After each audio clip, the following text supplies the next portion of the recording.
paraît-il qu'il y aura les législatives le 28 avril. Le 28 avril prochain, nous avons une élection, nous ferons une élection historique du Bénin. En avril 2019, il y aura les consultations législatives, le dimanche 28 avril.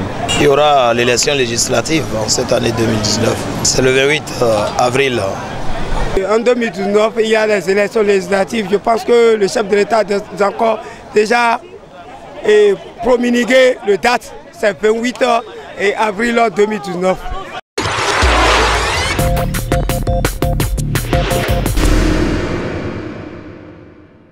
En me référant à la Constitution béninoise qui est la loi fondamentale, les députés ont deux grandes fonctions majeures. C'est de contrôler l'action du gouvernement et de légiférer les lois. Légiférer, voter, ratifier les accords de prêt, tout ce qui peut aller dans le sens du développement et du progrès, pour qu'il y ait une dynamique républicaine, pour que chaque citoyen se retrouve. Le rôle des députés, ils contrôlent les actions du gouvernement. Le rôle des députés, normalement, c'est de contrôler les actions du gouvernement et de voter des lois. Mais malheureusement, ce n'est pas aujourd'hui le cas. Nous avons des députés portatifs, faciles qu'on peut porter facilement.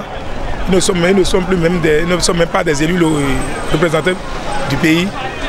C'est qu'ils font même honte à la nation, les élus de la 7e législature. En majorité, ils font honte à la population, sincèrement. Je sais que je suis pressé de voir le 28 avril venir, pour voir vite balayer certains d'entre eux. On a l'impression que le Parlement a souvent été, c'est pas un dépotoir de ministres en quête de légitimité, et ce qui fait que le Parlement béninois n'a pas encore joué son rôle effectif. Mais en principe, le rôle du Parlement, les parlementaires qu'on appelle députés au Bénin, c'est de contrôler l'action du gouvernement. Est-ce qu'ils le font bien, est-ce qu'ils le font mal? Et that's the question.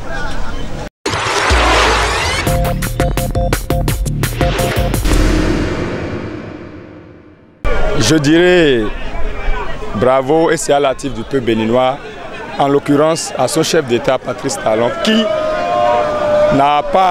ne s'est pas plié pour pouvoir convoquer le corps électoral à bonne date. Et si on doit être sincère, c'est une première au Bénin. Cela a déjoué beaucoup de statistiques et beaucoup de pronostics. Les communications de part et d'autre n'auguraient pas que le président Patrice Talon allait rapidement, de sitôt, se conformer à la loi fondamentale pour pouvoir convoquer le corps électoral. Cela a lancé d'abord chacun des composants de la société dans leur rôle d'animation de la vie politique. Et vous allez constater déjà, quand on parle de période préélectorale, quand d'aucuns estiment qu'il y a violation des tests, si violation il y en a, c'est que c'est des deux côtés.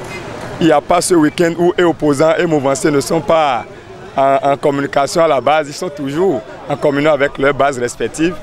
Et vous comprenez qu'on ne voulait pas, il ne s'agira plus de dire que c'est la mouvance qui bat le plein au détriment de l'opposition, parce que chacun dispose de ses moyens et chacun est libre d'aller faire le retour à la base. Les opposants ne sont pas sur le terrain, c'est les mouvanciers qui sont en train de faire leur campagne sur le terrain. Et dans la loi législative, dans notre constitution, les mouvanciers n'ont pas le droit de faire campagne. Eux, ils sont en train de faire campagne. Ça, ce n'est pas bon. Dans notre loi, là, le Sénat n'a pas encore promulgué le mois de campagne. Et les mouvanciers sont en train de faire campagne. Ce n'est pas bon. Bon, sincèrement, aujourd'hui, vous allez constater de façon allègrement que la mouvance est en train de violer complètement la Constitution. Nous ne sommes pas en campagne, mais c'est des affiches partout. Même la fois dernière à Porte-Novo, il y a même des revenants qui ont l'affiche progressiste en main. Pourquoi tout ça là? Pourquoi ils sont pressés comme la diarrhée? Donc attendons, même ce n'est pas le cas du côté de l'opposition. L'opposition est calme, l'opposition n'a pas encore montré le logo, mais ceux qui sont au pouvoir, ils s'agitent, ils sont pressés comme la diarrhée. Sincèrement, ils n'ont qu'à attendre le 28 avril pour que la cérémonie soit eu lieu.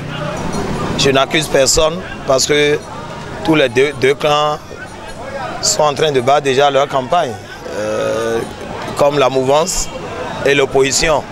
On ne peut dire à personne d'eux aujourd'hui quelque chose parce que si c'est une violation des tests, ça va des deux camps. Si la pré-campagne n'est pas lancée. Mais tant que le chef de l'État lance déjà, convoque déjà le corps électoral, la pré-campagne a commencé comme ça.